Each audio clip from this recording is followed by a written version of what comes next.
BPSC के मुख्य परीक्षा में एक महत्वपूर्ण पड़ाव होता है वैकल्पिक विषय का चयन। अगर पिछले कुछ वर्षों का ट्रेंड देखें, विशेषकर 56 से 59 के बाद अगर आप वैकल्पिक विषय का ट्रेंड देखेंगे तो हिंदी भाषा एवं साहित्य सर्वोच्चता के स्तर पे, यानी सबसे ज्यादा परसेंटाइल मुख्य परीक्षा में सफल होने का जो रिकॉर्ड है, अगर आप 56 से 59 से 63 तक अगर आप देख लेंगे तो वो है हिंदी भाषा एवं साहित्य। और इस कारण हिंदी भाषा एवं साहित्य की लोकप्रियता काफी बढ़ी। वैकल्पिक विषय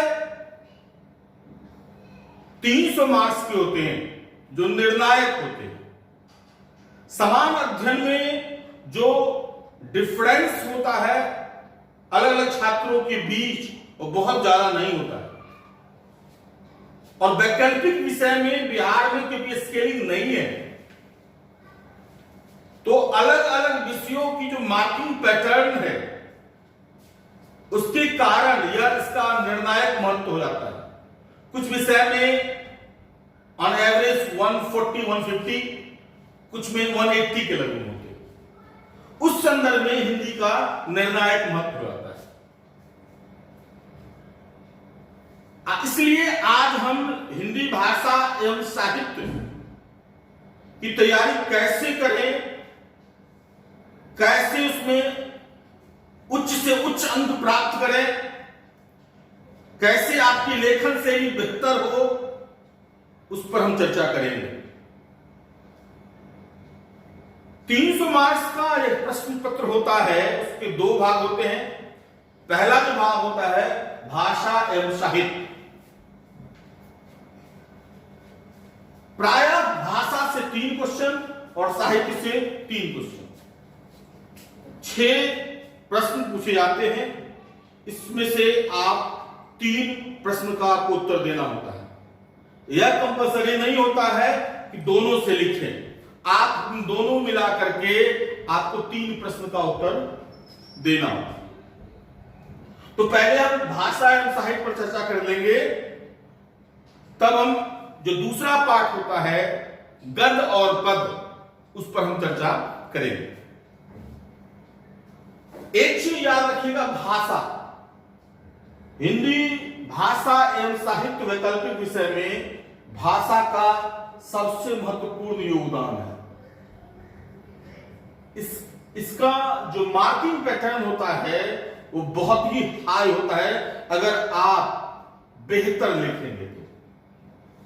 और भाषा का सिलेबस बहुत छोटा होता है। मैंने बताया आपको, इससे अगर आप 3 प्रश्न, दोनों पार्ट में 6 में से 3 प्रश्न लिखते हैं, अगर आप ये तीनों प्रश्न भाषा से लिख देंगे तो ये मान के रखेंगे कि 70 to 80% मार्क्स आपको भाषा साइड में आएंगे। इसलिए भाषा बहुत महत्वपूर्ण है और हम बताएंगे कि कैसे इसकी तैयारी करेंगे, कैसे प्रश्न पूछे जाते हैं, कैसे इसके ट्रेंड रहे। जो पहला चैप्टर है वह है अपभ्रंश, अवहट और पुरानी हिंदी। तो अगर बीपीएससी के प्रश्नों का ट्रेंड देखें तो अपभ्रंश से अपभ्रंश की विशेषताएं या अपभ्रंश की व्याकरणिक विशेषताएं बताएं। और जब शॉर्ट नोट्स हुआ करता था अपभ्रंश पे टिप्पणी हुआ करता था।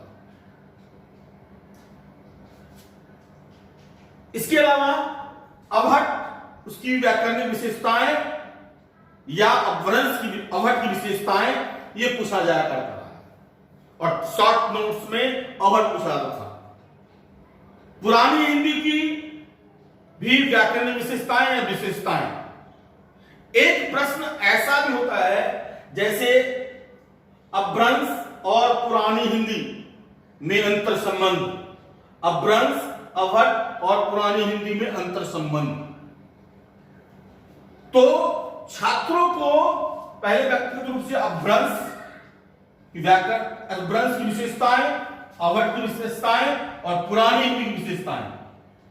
और एक क्वेश्चन ये तैयार करना है, अपभ्रंश, अवट, पुरानी हिंदी में अंतर संबंध क्या है, कैसे यह विकास क्रम बढ़ा है, अपभ्रंश से अवट में क्या विकास हुआ है और अवट से पुरानी हिंदी में क्या विकास हुआ। 65वीं मुख्य परीक्षा के लिए मेरे अनुसार अपभ्रंश की विशेषताएं और पुरानी हिंदी विशेषताएं तो 100% कर ले।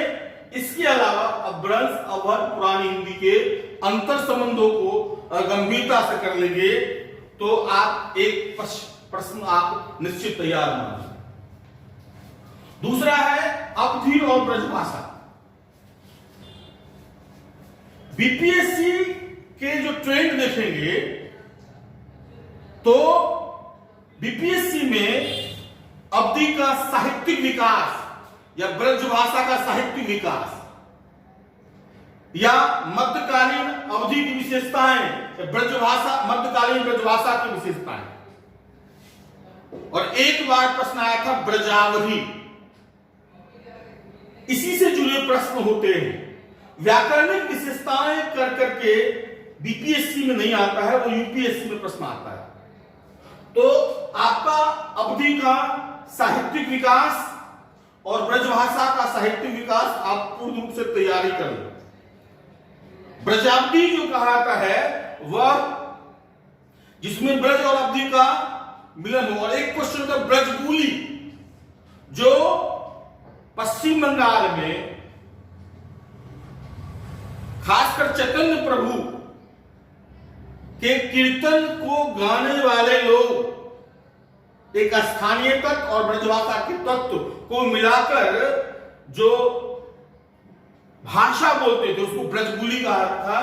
तो वो भी पूछा गया है, लेकिन आप उतना एक्सपेंशन पर नहीं जाए क्योंकि यहां ऑप्शन बहुत ज्यादा है। तो अवधि और ब्रजभाषा का साहित्यिक विकास पूरी तरह से तैयार कर लेंगे। 65वीं मुख्य परीक्षा के छात्र सिर्फ और सिर्फ ब्रजभाषा को तैयार कर लेंगे, काफी है। अवधि पिछली बार पूछा जा चुका है, तो आप सिर्फ ब्रज भाषा का साहित्य विकास को तैयार करें। तीसरा है खड़ी बोली। इसका कैनवस बहुत बड़ा है। इसमें प्रश्न एक होता है खड़ी बोली का विकास, दूसरा आता है 19वीं शताब्दी में खड़ी बोली का विकास, तीसरा होता है खड़ी बोली के विकास में साहित्यकारों का योगदान। इसके अलावा खड़ी बोली में दक्कनी हिंदी की विशेषताएं, 4 वैरायटी से क्वेश्चन आते हैं। और इस संदर्भ में कल एक बार भारतेंदु हरिश्चंद्र ने 53 से 55 में क्वेश्चन पूछा था, हिंदी नए चाल में ढली, हिंदी नए चाल में ढली। वो जो संदर्भ था वो खड़ी बोली के विकास से ही संदर्भ था। भारतेंदु काल में आकर के खड़ी बोली नए चाल में ढल गई थी, उससे संबंधित जुड़ा हुआ क्वेश्चन इसमें पूछा जाता है। उसके बाद है हिंदी की उपबोलियां। तो एक तो हिंदी की 5 उपबोलियां हैं, राजस्थानी, पहाड़ी, बिहारी, पश्चिमी और पूर्वी, ये 5 बोलियां हैं। तो हिंदी की 5 उपबोलियों की विशेषताएं बताना है आपको। उसमें आप विशेषता जब बताएंगे तो उसमें व्याकरणिक विशेषता ही बताना है और उसके मुख्य कवि कौन है वो बताना है, किन किन क्षेत्रों में बोली जाती है, उसकी अन्य उपबोलियां क्या है वो आपको संदर्भित करना है। और इसके बाद उनके बीच अंतर संबंध को दर्शाना है। हिंदी की उपबोलियां और उसके बीच अंतर संबंध।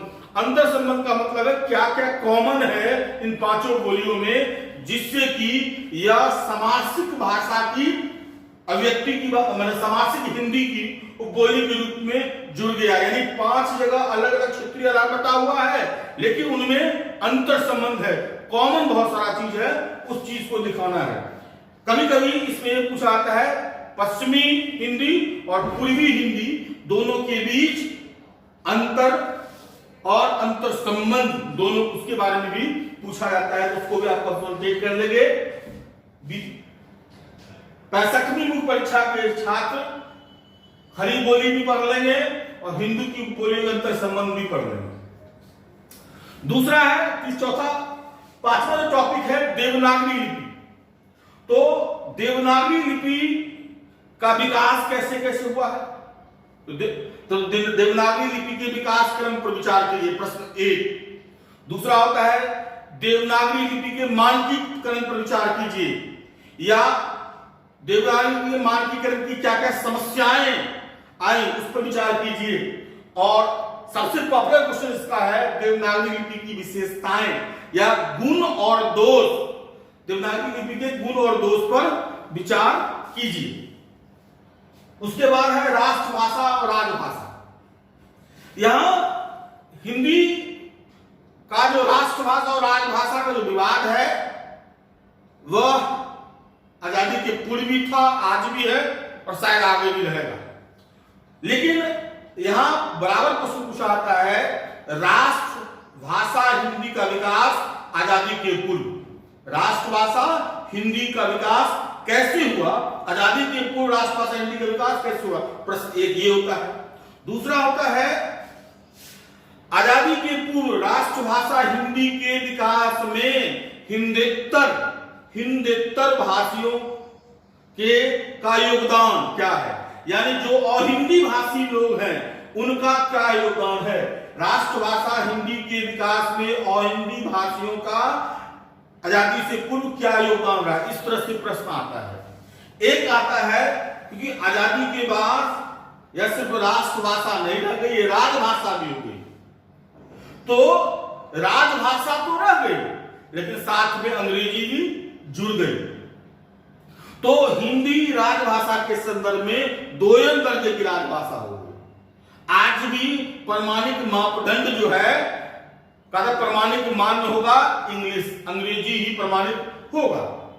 तो राजभाषा हिंदी का विकास आजादी के बाद कैसे कैसे हुआ और उसमें क्या क्या बाधाएं आई और क्यों नहीं आज एकमात्र राजभाषा या बन सकी, उस संदर्भ में उसको देखेंगे राजभाषा।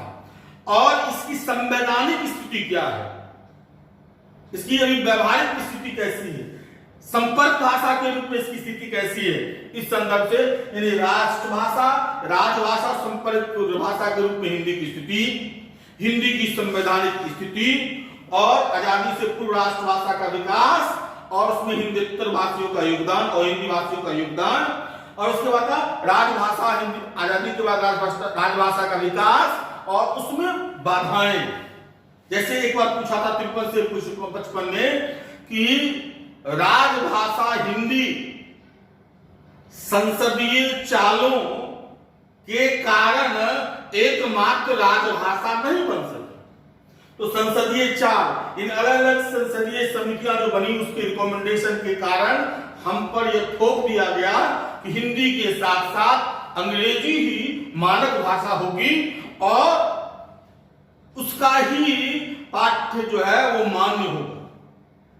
उसके बाद होता है मानक हिंदी की व्याकरणिक लक्षण। जो मानक हिंदी अब तैयार हो रही है उसका व्याकरणिक लक्षण क्या है, व्याकरणिक विशेषताएं क्या है, व्याकरणिक संरचना क्या है, इससे जुड़े हुए इसमें। अब मैं 65वीं छात्रों के लिए कह सकता हूं कि वो कर लें, एक तो अपभ्रंश अवध छोड़ देंगे, अपभ्रंश की विशेषता, पुराने की विशेषता और तीनों के बीच अंतर संबंध। दूसरा है ब्रजभाषा और खड़ी बोली को देख लेंगे, हिंदी की उपबोलियों का अंतर संबंध को देख लेंगे, देवनागरी के गुण और दोष को देख लेंगे, राजभाषा हिंदी का विकास आजादी के बाद और उस बाधाएं उसको फोकस करेंगे, और मानक हिंदी की व्याकरणिक संरचना को आप फोकस कर सकते हैं। आपका इसमें मेरा सलाह है 65वीं मुख्य परीक्षा के छात्र इस पर ज्यादा फोकस करेंगे। अगर संभव हो सके तो 3 का 3 प्रश्न इससे लिख दिया जाएगा, जिससे कि आपको भाषा संदर्भ में 70 से 80% नंबर आए। अब हम चर्चा करते हैं साहित्य। जब हमने चर्चा कर दिया कि भाषा से ही 3 प्रश्न लिखना है, तो फिर साहित्य का क्या महत्व होता है। देखिए, भाषा से अगर आप 3 लिख देंगे तो बेस्ट है, लेकिन हो सकता है प्रश्नों की प्रकृति, क्योंकि प्रश्न का डरना एकदम फिक्स होता नहीं है। अगर वो टर्न करके पूछा, उसका भाषिक शब्द आपको संयोजन नहीं समझ में आया, उसका वाक्यांश का संयोजन आपको समझ में नहीं आया, तो संयोजन समझ में नहीं आया तो कुछ भी उतार देने के लिए नहीं है। तब आप अगर इसमें से सीधा अगर आपको जो स्पष्ट समझ में आ जाए तो उसका प्रश्न दें, अगर ना हो तो एक क्वेश्चन इधर से भी लिख सकते हैं। एक तो यह है, अगर इधर से पूरा ना हो तो एक क्वेश्चन आप इधर भी लिख सकते हैं। दूसरा, साहित्य के द्वारा अगर साहित्य को आप बढ़िया से समझते हैं या साहित्य का बेहतर समझ आप विकसित कर लेते हैं, तो जो दूसरा पार्ट होता है गद्य और पद, उसमें आपको कहीं कोई समस्या नहीं आएगी। हर एक चीज आपको आसानी से समझ में आना शुरू होगा। इसीलिए बहुत महत्वपूर्ण है साहित्य को पढ़ना। और दूसरा महत्वपूर्ण इसलिए है कि मैंने देखा है साक्षात्कार में जो प्रश्न पूछे जाते हैं उसमें ज्यादा प्रश्न जो है वो साहित्य से ही पूछे जाते हैं। इसके अलावा साहित्य में बहुत सारे टॉपिक होते हैं जिसमें 70 to 80% मार्क्स आते हैं। जैसे मान लिया अगर आप आलोचना को अगर आप लिखते हैं तो आलोचना में 70 से 80% मार्क्स आते हैं। तो आप दो इधर से लिख सकते हैं, एक आलोचना पार्ट भी लिख सकते हैं। ठीक है, अब हम साहित्य पर डिटेल बताएंगे कि कैसे साहित्य की तैयारी। साहित्य में जो पहला चैप्टर होता है हिंदी साहित्य का इतिहास लेखन, जो बीपीएससी में नहीं है, यूपीएससी में है। हालांकि शायद एक बार पूछा था हिंदी साहित्य के इतिहास का नामांकन बताते हुए उसमें किसका नामांकन सर्वश्रेष्ठ है, इस संदर्भ में पूछा था, लेकिन ये सिलेबस में नहीं। बीपीएससी सिलेबस में आदिकाल से शुरू होता है। आदिकाल से 4 प्रश्न बनते हैं। एक आदिकाल की प्रवृत्तियां, दूसरा आदिकाल का नामांकन, आदिकाल की प्रवृत्तियों पर विचार कीजिए, आदिकाल का नामांकन पर विचार कीजिए। नामांकन में एक इस तरह से प्रश्न आता है कि क्या आदिकाल को वीर गाथा काल नाम देना उचित है, जो रामचंद्र शुक्ल की संकल्पना है। तो एक तो आदिकाल का नामांकन सीधा आता है, विचार कीजिए। दूसरा, क्या आदिकाल को वीर गाथा काल मानना उचित है या नहीं, इस संदर्भ से भी प्रश्न आता है। तीसरा है कि रासो राशक काव्य को निर्धारित करते हुए उसकी विशेषताओं को इंगित करें। तो रास जो है वो जैन मुनियों के द्वारा लिखी गई रचनाएं रास है। रासो जो है वो वैसी रचना है जो वीर गाथात्मक चारण कवियों द्वारा जो रचना की गई वो हो गया रासो। और रासक जो है वो संदेश रासक टाइप का हुआ, जो श्रृंगारात्मक क्या कहते हैं आत्मिक श्रृंगार या आध्यात्मिक श्रृंगार या सात्विक श्रृंगार से जुड़ा हुआ जो रचना है संदेश रासक, उस 3 संदर्भों में है। इन तीनों संदर्भों का आप परिचय देंगे और उसके बाद उसकी उस काल की विशेषता बताएंगे। तो निश्चित विशेषता जब भी हो जाएगी तो उसमें वीरगाथात्मक विशेषता हो जाएगी, श्रृंगारिकता विशेषता हो जाएगी, आध्यात्मिकता विशेषता हो जाएगी और उसके अलावा फिर शिल्पगत विशेषताएं हो जाएंगी। इसके बाद एक कभी कभी प्रश्न उठता है कि आदिकाल की प्रवृत्तियों पर विचार करते हुए चंद्रप्रदायी की पृथ्वीराज रासो की परमाणिकता पर विचार कीजिए, या पृथ्वीराज रासो की काव्यगत विशेषता पर विचार कीजिए। ये भी बीपीएससी में एक आध बार आ चुका है, तो उस पर भी देखना होगा। एक क्वेश्चन और बनता है, क्या आदिकाल को सांस्कृतिक समन्वय का काल माना जा सकता है? तो 4-5 क्वेश्चन इससे बनते हैं, लेकिन मुख्य रूप से नामांकन और प्रवृत्तियों पर ही ध्यान होता है। एक बार रासो राशक और रास से संबंधित पूछा गया था, और एक बार पृथ्वीराज की प्रासंगिकता उस पर या उसकी महत्ता पर पूछा गया था, उसको जोड़ करके इंटररिलेट है। दूसरा जो इंपॉर्टेंट होगा भक्ति काल, इसका कैनवस बहुत बड़ा, एक इसमें एक भक्ति काल का के उद्भव से संबंधित सिद्धांत है, उस पर बराबर प्रश्न आता है कि भक्ति काल का उद्भव कैसे हुआ, या भक्ति काल का उद्भव दक्षिण के सोते से हुआ।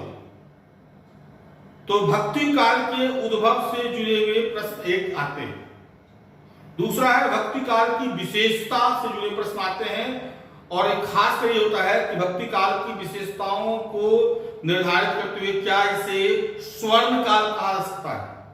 तो वो पिछले बार बीपीएससी में आया था, स्वर्ण काल, भक्ति काल की विशेषता के आधार पर इसका स्वर्ण काल के रूप में निर्धारण, स्वर्ण काल की पहली अवधारणा जॉर्ज ग्रेशन ने दी थी। तो वो एक क्वेश्चन बनता है, विशेषता के आधार पर इसको स्वर्ण काल निर्धारित करना। ये तो दो रेगुलर क्वेश्चन हुए। इसके अलावा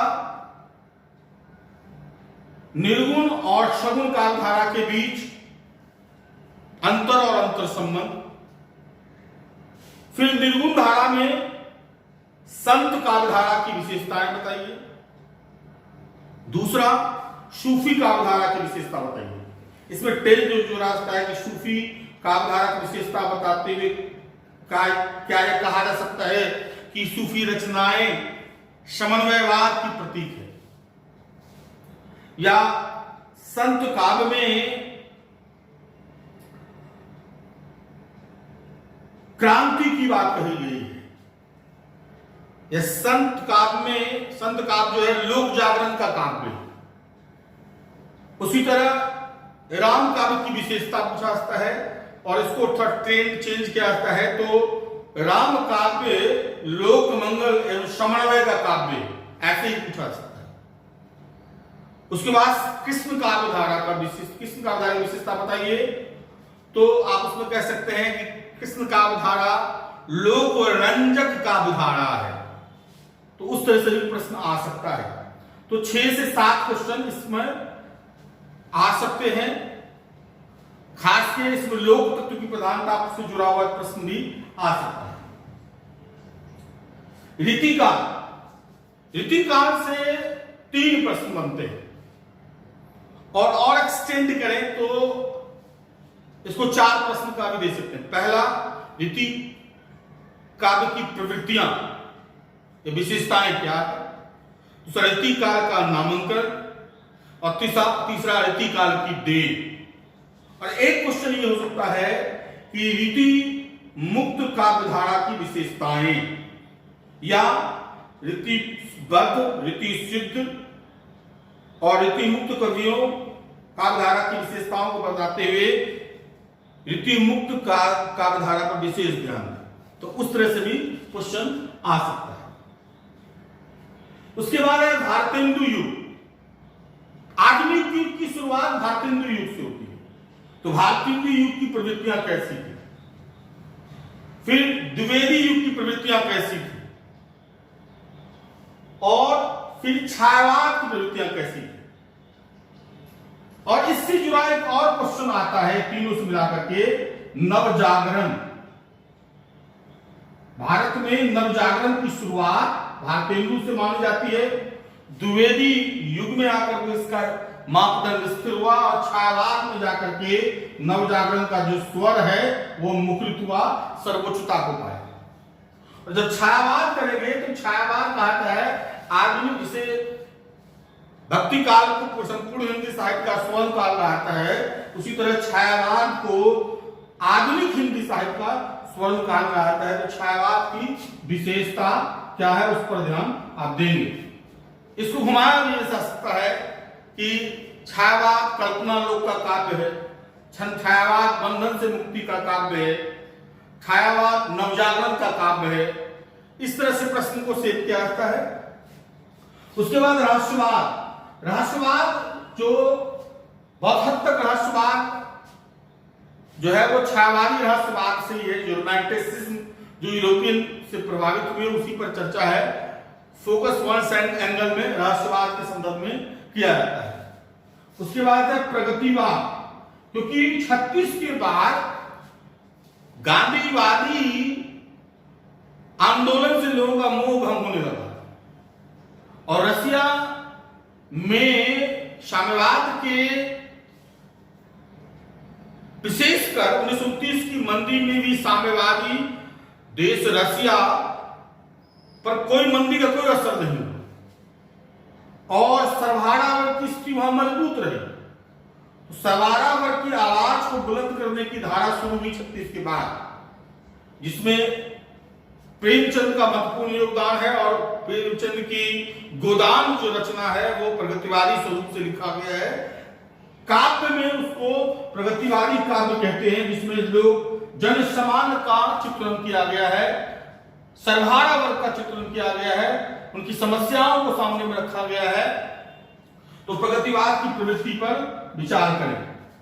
उसके बाद नई कविता की प्रवृत्ति पर विचार करें, नवगीत की प्रवृत्ति पर विचार करें और कविता की प्रवृत्ति पर विचार करें। सीधा बीपीएससी में सीधा क्वेश्चन आता है, प्रवृत्ति पर विचार कीजिए। बहुत ज्यादा अभी तक ट्रेन नहीं देखा गई होगी, इसको मतलब टर्न करके पूछा गया, यूपीएससी में पूछा आता है, यहाँ पर सीधा प्रवृत्ति पर विचार कीजिए। उपन्यास में जो है वो 2-3 तरह से क्वेश्चन आ सकता है। एक तो उपन्यास और यथार्थवाद, उपन्यास और यथार्थवाद एक, दूसरा उपन्यास का विकास क्रम, तीसरा प्रेमचंद युगीन उपन्यास या प्रेमचंदोत्तर उपन्यास या नई उपन्यास, इससे जुड़ा हुआ प्रश्न आ सकता है। कहानी में कहानी का विकास क्रम से प्रश्न आ सकता है।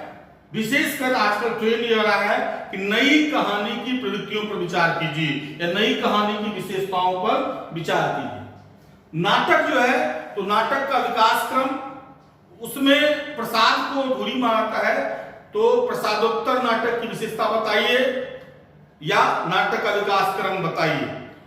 कभी कभी नाटक एवं रंगमंच दोनों का विकास क्रम एक साथ पूछा जाता है, कभी कभी जो है वो रंगमंच का विकास क्रम सीधा पूछा जाता है, रंगमंच का विकास क्रम। उसके बाद आलोचना, मैंने कहा था आलोचना सबसे महत्वपूर्ण है। आलोचना में भी 70% से ऊपर नंबर दिए जाते रहे हैं। तो आलोचना का विकास क्रम, आलोचना क्या है और आलोचना का विकास क्रम तो आप जानिए ही जानिए, लेकिन सबसे महत्वपूर्ण इसमें 4 राइटर हैं, उस पर ही पूछा जा रहा है आजकल। तो एक तो हो गए शुक्ल जी, दूसरा हो गए द्विवेदी जी, तीसरा हो गए नंद दुलारे वाजपेयी, नंद दुलारे वाजपेयी, और चौथा हो गया नामवर सिंह। अगर 65वीं बीपीएससी के छात्र हैं जो भी, तो उनको मेरी सलाह है कि वो रीतिकाल की विशेषता और नामांकन को देख लेंगे। एक, दूसरा प्रगतिवाद की विशेषता, नई कविता की विशेषता, उसके बाद उपन्यास और यथार्थवाद देख लेंगे, नई कहानी की विशेषता देख लेंगे, नाटक एवं रंगमंच का विकास देख लेंगे और ये देख लेंगे। बाकी सब छोड़ देंगे, आदिकाल छोड़ देंगे, भक्ति काल छोड़ देंगे, भारतीय छोड़ देंगे, द्विवेदी छोड़ देंगे, राष्ट्रवाद छोड़ देंगे, नवगीत छोड़ देंगे सिर्फ, और कविता नई कविता प्रगतिवाद और ये देखेंगे, छायावाद भी छोड़ देंगे। तो आपको कंसंट्रेट करना है, एक रीतिकाल, एक, दूसरा प्रगतिवाद, नई कविता और कविता, और इधर उपन्यास का और यथार्थवाद, इधर नई कहानी की विशेषता, इधर नाटक एवं रंगमंच का विकास, आलोचना में ये चारों आलोचना आप देख लेंगे तो आपको 6 में से 6 प्रश्न आने की संभावना है। एक आध क्वेश्चन अगर छूट भी जाए तो आपको लिखना 3 ही है, आप आसानी से लिख सकते हैं, लेकिन इस साहित्य को बेहतर तरह से पढ़ेंगे जिससे कि आपकी गद्य और पद की अच्छी समझ हो सके और इंटरव्यू में भी आपको बेहतर समझ रहेगा तो आप अच्छी तरीके से इंटरव्यू को देख सकते हैं। अब हम पद और गद्य पर विचार करेंगे। तो पद में कबीर, सूरदास, तुलसी, कामायनी, राम की शक्ति पूजा, स्वयं स्मृति, अंदर 7 टॉपिक है। इसमें जैसे कबीर हुआ, सिलेबस में 202 हैं। पहले सूरदास में भी 202 हैं। अगर तुलसी का अयोध्याकांड और कवितावली जोड़ देंगे तो 400 से 500 दोहे पड़ जाते हैं उसमें, चौपाई। फिर कामायनी, राम की शक्ति पूजा, स्वयं अंधेरे। तो उसमें से पहले सप्रसंग व्याख्या पूछा जा रहा था और फिर इस साइड से भी सप्रसंग व्याख्या पूछा जा रहा था और वो लिखना कंपलसरी था 56 से 59 तक। और वो थोड़ा सा मुश्किल होता था क्योंकि आप हर एक सिलेबस के एक पॉइंट को आप देख लेंगे, ये मुश्किल है। तो सप्रसंग व्याख्या के कारण बहुत सारे छात्र हिंदी नहीं लेते, लेकिन पिछले 2 बीपीएससी में देखा गया एग्जाम में तो 3 बीपीएससी इस सप्रसंग व्याख्या कंपलसरी नहीं है, यानी सप्रसंग व्याख्या को छोड़ भी सकते हैं। हालांकि सप्रसंग व्याख्या में उच्च अंक प्राप्त होते हैं, लेकिन आप उसको छोड़ भी सकते हैं। अगर सप्रसंग व्याख्या को छोड़ दें तो इस सिलेबस बहुत छोटा हो जाता है, स्क्रैच हो जाता है। लेकिन मेरा मानना है सप्रसंग व्याख्या में अच्छे मार्क्स आते हैं अगर आप ठीक तरीके से लिखें। और अब एक ही प्रश्न होता है, तो अगर हूबहू अगर तो सप्रसंग व्याख्या एक बहुत बड़ी समस्या थी। इस कारण बहुत सारे छात्र हिंदी नहीं लेते थे, लेकिन वो समस्या अब खत्म हो गई। फिर भी मेरा विचार है कि अगर एक पूछे तो वो भी लिखना चाहिए, क्योंकि सप्रसंग व्याख्या में मैंने कई छात्रों की कॉपी देखी है, अगर उत्कृष्ट लिखा होता तो 80% मार्क्स आए। तो आप सप्रसंग व्याख्या लिखें, उसमें आपको चयनात्मक नीति अपनानी पड़ेगी।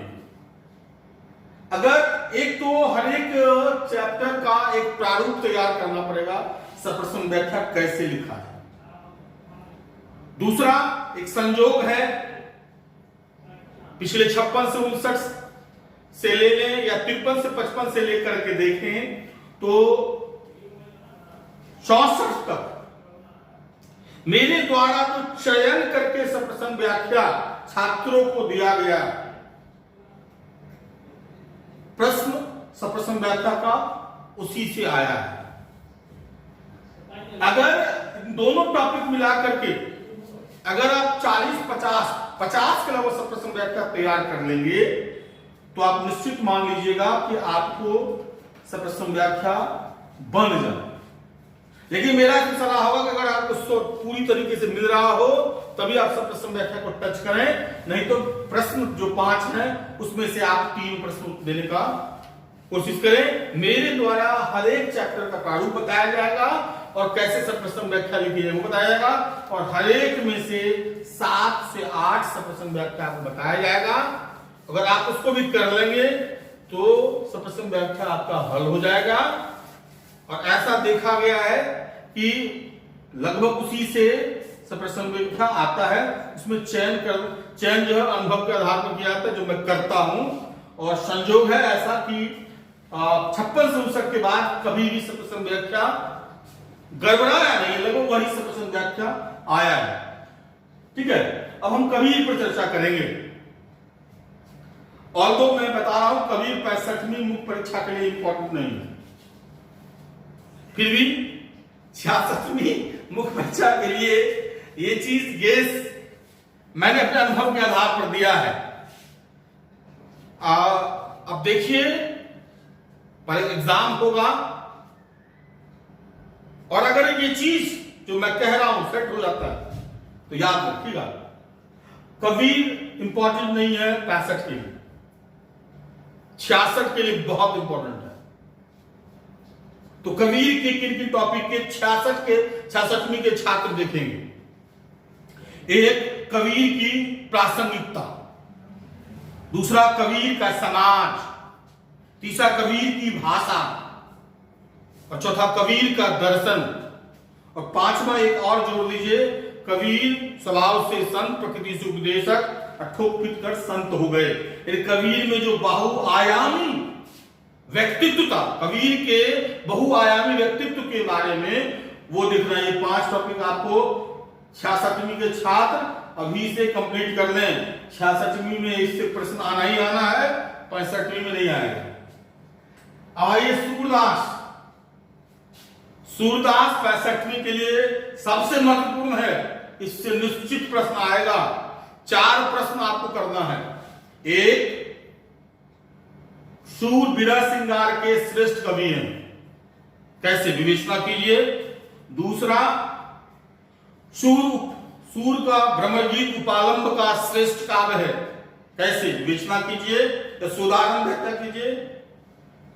तीसरा, सूर के भ्रमर गीत का उद्देश्य क्या है, क्या यह निर्गुण पर सगुण की विजय है, इसको अलग अलग टाइप से पूछाता है उद्देश्य। 3, और चौथा, सूर में जितनी सौहार्दता एवं भावुकता है उतनी चतुरता एवं वाग्विदग्धता है। इस 4 से एक प्रश्न निश्चित आएगा, तो ये आप 65वीं में कंफर्म रखिए, फिर 66वीं में नहीं आएगा। अब आइए तुलसी के 3 प्रश्न आप कर लें। एक, तुलसी की समकालीन प्रासंगिकता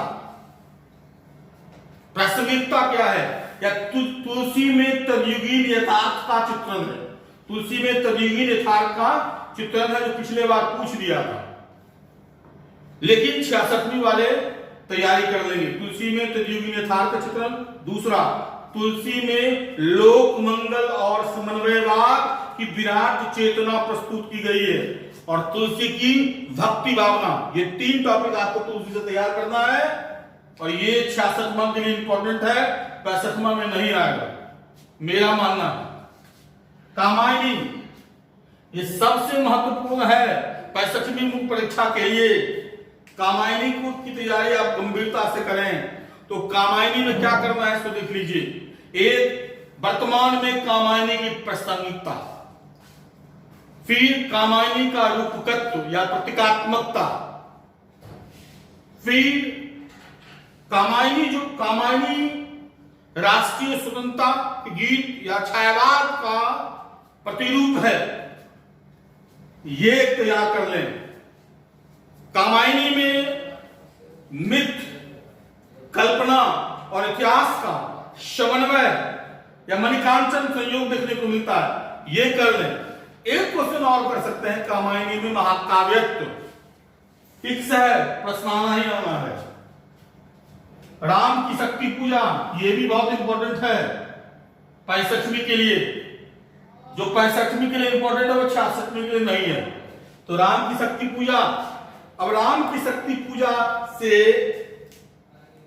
प्रश्न जो है, तो राम की शक्ति पूजा का आत्मसंघर्ष या अंतर्द्वंद, ये एक प्रश्न बनता है। फिर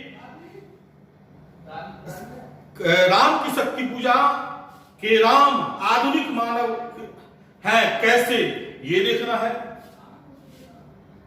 राम की शक्ति पूजा में स्वतंत्रता के गीत गाए गए हैं, या उसमें स्वतंत्रता राष्ट्रीय आंदोलन के स्वरूप को दर्शाया गया है, उस तरह से देख सकते हैं। और चौथा आप देख सकते हैं, राम की शक्ति पूजा के कथ्य एवं शिल्प पर विचार कीजिए, बहुत इंपॉर्टेंट है। ये भी आपको सरोज स्मृति से 2 क्वेश्चन बनता है, या देख लीजिए, एक 100%, दूसरा 100%, तीसरा है राम की शक्ति पूजा पूछा तो ठीक, नहीं तो सरोज स्मृति से इसका 2 प्रश्न तैयार कर लें। एक 65वीं के छात्र, 66वीं नहीं, 65वीं के छात्र इसको तैयार कर लें। सरोज स्मृति का शोक गीत के रूप में विवेचना कीजिए, और सरोज स्मृति का तथ्य और शिल्प। अगर राम की शक्ति पूजा 65वां में पूछ दिया तो 66वां में सरोज स्मृति, अगर सरोज स्मृति 66वां में पूछ दिया तो राम की शक्ति पूजा 65वां में, गारंटी। अंधेरे में, ये भी बहुत इंपॉर्टेंट इस बार के लिए।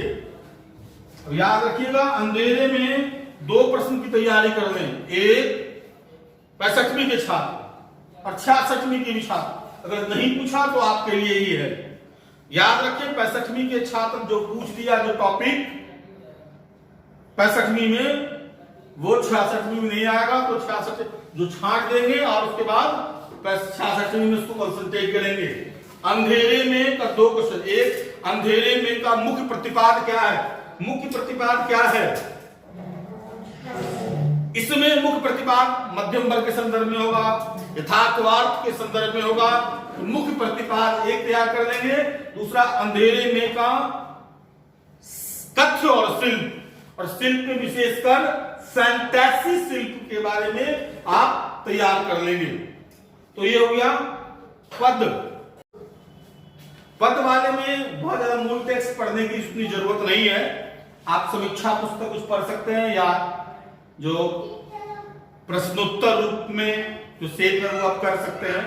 सप्रश्न व्याख्या के लिए अगर आप टेक्स्ट पढ़ सकते हैं, अगर आपको उपलब्ध हो तो। लेकिन इसमें आपको बहुत सारा टेक्स्ट पढ़ना होगा। तो 66वां और 65वां के संदर्भ में बोल रहे हैं। 66वां और 65वां, ध्यान दीजिएगा। 65वां में आप चंद्रगुप्त नाटक को तैयार कर लेंगे, शेखर एक जीवनी को तैयार कर लेंगे, शुक्ल जी के निबंध को तैयार कर लेंगे। गोदान इस बार पे 65वीं वाले छोड़ देंगे, अंधेर नगरी 65वीं वाले छोड़ देंगे। अगर संभव हुआ तो मानसरोवर को भी देख लेंगे, नहीं तो वो भी छोड़ सकते हैं, ठीक है। लेकिन ये तीनों आपको करना है, चंद्रगुप्त नाटक, शेखर जीवनी और शुक्ल जी का निबंध। अंधेर नगरी और गोदान छोड़ देंगे। मानसरोवर में 2 क्वेश्चन आता है, एक शिल्प और दूसरा मनोवैज्ञानिकता। ये आप 65वीं वाले भी कर सकते हैं, 65वीं वाले ये 2 क्वेश्चन इसमें कर सकते हैं। चंद्रगुप्त नाटक, चंद्रगुप्त नाटक का नायकत्व पहला, नाट्य कला दूसरा, इतिहास से कल्पना का समन्वय ये तीसरा, चौथा इसमें राष्ट्रीय स्वतंत्रता के स्वर मुखरित हुए। ये 4 आप चंद्रगुप्त नाटक से कर सकते हैं, आएगा प्रश्न। उसके बाद शुक्ल जी के निबंध से 2, शुक्ल जी की निबंध की विशेषता, और शुक्ल जी की निबंध की विशेषता क्या है। दूसरा, शुक्ल जी का निबंध विचार प्रधान है, बुद्धि प्रधान है, भाव प्रधान है। इस तरीके से कर करके आप उसको कर सकते हैं। 2 शेखर एक जीवनी, 65वीं के लिए चर्चा कर रहे हैं। शेखर एक जीवनी, इससे आप एक टॉपिक कर लें। शेखर एक जीवनी, जीवनी है, उपन्यास है या आत्मकथा, विवेचना कीजिए, ठीक है। ये 65वां के लिए ये 2, 3 और ये हो गया 4। इसमें से 2 प्रश्न, इसमें से 1, इसमें से 2 और इसमें से 4, ये आप कर लेंगे। लेकिन 66वीं के छात्र ध्यान देंगे, गोदान और अंधेर नगरी आप 100% कर लीजिएगा, आपको संभावना है। बाकी इसमें से जो पूछ दिया जाएगा ठीक, जो नहीं पूछेगा वो आपके लिए है। गोदान एक बहुत बड़ा कैनवस है। गोदान में एक तो ग्रामीण जीवन के संस्कृति का महाकाव्य है। गोदान में महाकाव्यात्मकता उसको देखना है। एक गोदान में जो दोहरा शिल्प है, शहरी और गोदान के शिल्प पर ध्यान देना है, जिसमें खासकर शहरी और ग्रामीण संस्कृति का जो समानांतर शिल्प दिया गया है उसके संदर्भ से जोड़ के पूछा जाता है। गोदान में प्रस्तुत यथार्थ, गोदान में प्रस्तुत यथार्थ उसको देखा जाता है। और गोदान जो है सामंतवाद, डूबते हुए सामंतवाद और उगते हुए पूंजीवाद का प्रतिबिंब है। ये एक प्रश्न महत्वपूर्ण है। और गोदान ग्रामीण जीवन की त्रासदी है, किसानों की त्रासदी है, जो पिछले बार पूछ चुका है। लेकिन 66वां वाला तैयार कर लेंगे। 66वां वाला 5 क्वेश्चन गोदान का सॉलिड तरीके से तैयार कर देंगे, ठीक है। अंधेर नगरी, अंधेर नगरी में नवजागरण, अंधेर नगरी की प्रासंगिकता और अंधेर नगरी का मूल प्रतिपाद क्या है, ये संदेश क्या है, और अंधेरे नगरी की नाट्य कला, उस पर विचार कर लेंगे। ये मामला साफ है। ये दो आप कर लेंगे 100% 66वीं वाले, और जब 65वीं का एग्जाम हो जाएगा इस 1 2 3 4 में जो पूछ दिया ठीक, नहीं तो आपके लिए, और इसमें भी ये इसमें से पूछ दिया ठीक, नहीं तो आपके लिए, ठीक है। 65वीं के छात्र अगर कुछ उनकी जिज्ञासा होगी कि किस तरह के प्रश्न आएंगे, कैसे उत्तर लिखना है, किन किन चीजों पर ज्यादा फोकस करना है, तो वो YouTube के माध्यम से, Facebook के माध्यम से मैसेज करके जानकारी मांग सकते हैं, और अगर संभव हुआ तो फोन भी कर सकते हैं। लेकिन वो टाइम जो होगा वो फिक्स टाइम होगा, उस फिक्स टाइम में पूछ सकते हैं। अगर आप गंभीरता से तैयारी करेंगे तो काया पलट हो सकता है। हिंदी ने न सिर्फ बीपीएससी में पिछले 4 वर्ष से इतिहास रचा है, बल्कि आपका संस्थान विजन सिविल सर्विस सेंटर ने भी हिंदी भाषा एवं साहित्य में रिकॉर्ड स्थापित किया है, ऊंचाइयां प्राप्त की है। लोग जुड़े, आपको चरमोत्कर्ष पर पहुंचाने की मेरी संकल्पना है, मेरा संकल्प है।